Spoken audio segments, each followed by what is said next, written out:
আপনারা শিবিরকে গুপ্ত সংগঠন বলছেন এবং অভিযোগ করছেন তারা সাধারণ শিক্ষার্থীদের বেশে হল এবং ক্যাম্পাসে নিয়ন্ত্রণ করতে চাইছে। কিন্তু এই ট্যাগিং বা অন্যকে শিবির আখ্যা দিয়ে কোণঠাসা করার যে সংস্কৃতি আওয়ামী লীগের আমলে ছিল, আপনাদের কর্মকাণ্ডে কি তারই প্রতিফলন দেখা যাচ্ছে না? আপনাকে ধন্যবাদ জানাচ্ছি। না, তার কোনো প্রতিফলন দেখা যাচ্ছে না। এটা এই জন্যই বলছি, সেটি হচ্ছে গত 17 বছরের বেশি সময় ধরে, অর্থাৎ 5ই আগস্টের পূর্বে যারা বাংলাদেশে প্যাসিবাদ কায়েম করেছিল, বিশেষ করে প্রত্যেকটি শিক্ষা প্রতিষ্ঠানে যারা সন্ত্রাসী কার্যক্রম করেছে, পিটিয়ে মানুষ মেরেছে, গেস্টরুম নির্যাতন, জোর করে মিছিলে নেওয়া সহ যাবতীয় যে নেতিবাচক রাজনীতি যারা কায়েম করেছিল, সে সংগঠন বাংলাদেশ ছাত্রলীগ ইতিমধ্যে সন্ত্রাস বিরোধী আইনে নিষিদ্ধ হয়েছে।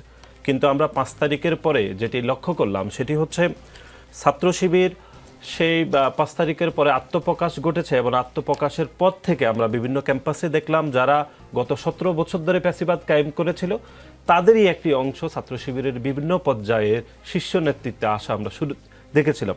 শুরুতে ঢাকা বিশ্ববিদ্যালয়ে আমরা দেখেছি যে ঢাকা বিশ্ববিদ্যালয় এখন কেন্দ্রীয় ছাত্র সংসদের ভিপি যিনি সাদিক কায়েম, তিনি লম্বা সময় ধরে সেই প্যাসিবাদের অংশ অর্থাৎ ছাত্রলীগের রাজনীতি করেছেন, হলে থেকেছেন এবং ছাত্রলীগের পৃষ্ঠপোষকতায় তিনি সেই গণতান্ত্রিক আন্দোলন, যে আন্দোলনে বাংলাদেশ জাতীয়তাবাদী দল এমনকি জামাত ইসলাম অংশগ্রহণ করেছেন, সেই গণতান্ত্রিক আন্দোলনও তিনি ছাত্রলীগের পক্ষ হয়ে তিনি অংশগ্রহণ করেছেন। এরপরে আমরা দেখলাম যিনি এখন ডাকসুর জিএস রয়েছেন জনাব ফরহাদ, যিনি ছাত্রলীগের সমাজবিজ্ঞান অনুষদের একজন সহ সম্পাদক পদে ছিলেন এবং ছাত্রলীগ যে প্যাসিবাদ কায়েম করেছিল সেই প্যাসিবাদের অংশ ছিলেন এবং তিনি ছাত্র শিবিরের তখনকার সময় ঢাকা বিশ্ববিদ্যালয়ের সাধারণ সম্পাদক হয়েছিলেন। এ থেকে আমরা ধরে নিয়েছি তখন থেকে যে ছাত্রলীগ যে রাজনীতি কায়েম করেছিল গত 17 বছরে প্যাসিবাদ, সেই প্যাসিবাদের একটি অংশ ছাত্র শিবির সরাসরি অংশগ্রহণ করেছে। এটি শুধু ঢাকা বিশ্ববিদ্যালয়ের চিত্র নয়, বাংলাদেশের বিভিন্ন ক্যাম্পাসে আমরা এটি লক্ষ্য করেছি। এর বাইরে আমরা বিভিন্ন সময় আমরা দেখেছি যারা 5 তারিখের পূর্বে সে ছাত্রলীগের রাজনীতি করে আত্মপ্রকাশের মাধ্যমে তারা ছাত্র শিবিরের রাজনীতি করেছে। আমরা শুরুতেই বাংলাদেশ জাতীয়তাবাদী ছাত্র দলের পক্ষ থেকে আমরা সেই আত্মপ্রকাশের রাজনীতিকে আমরা স্বাগত জানিয়েছিলাম।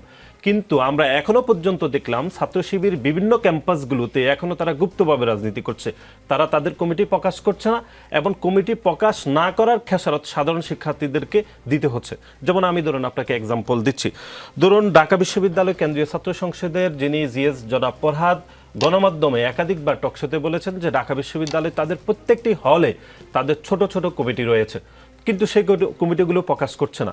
গত 2-3 দিন আগে গুপ্ত লেখার প্রতিবাদে যখন ঢাকা বিশ্ববিদ্যালয়ে বিজয় 71 হলে ছাত্র দলের সাথে কিছু কথিত সাধারণ শিক্ষার্থীদের যখন ধাক্কাধাক্কি হচ্ছিল, তখন তারা সে গুপ্ত শব্দটি লেখা থেকে বিরত রাখার জন্য ছাত্রদলের নেতৃবৃন্দকে তারা দোষারোপ করছিল এবং গায়ে ধাক্কা দিয়েছিল। কিন্তু আমরা পরক্ষণে শুনলাম যে তারা নাকি সকলেই ছাত্র শিবিরের বিভিন্ন পর্যায়ের কমিটিতে রয়েছে, কিন্তু সেই কমিটি এখনো পর্যন্ত প্রকাশিত হয়নি।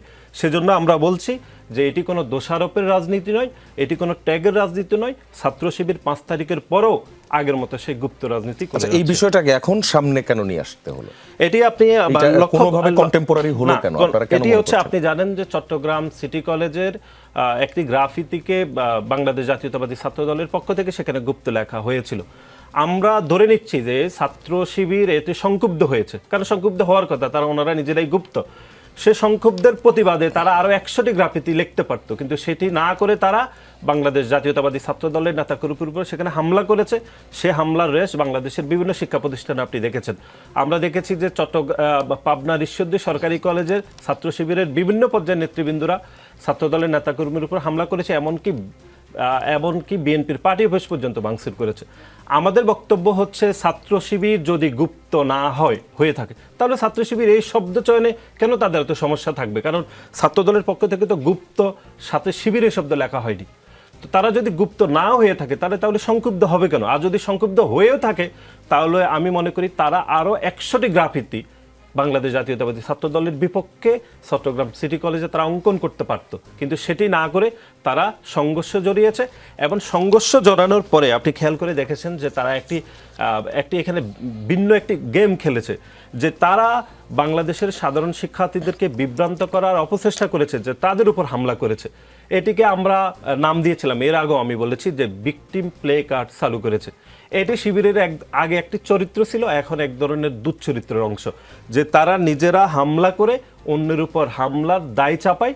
এটাকে আমরা এখন নাম দিয়েছি শিবিরের দুশ্চরিত্রের একটি অংশ।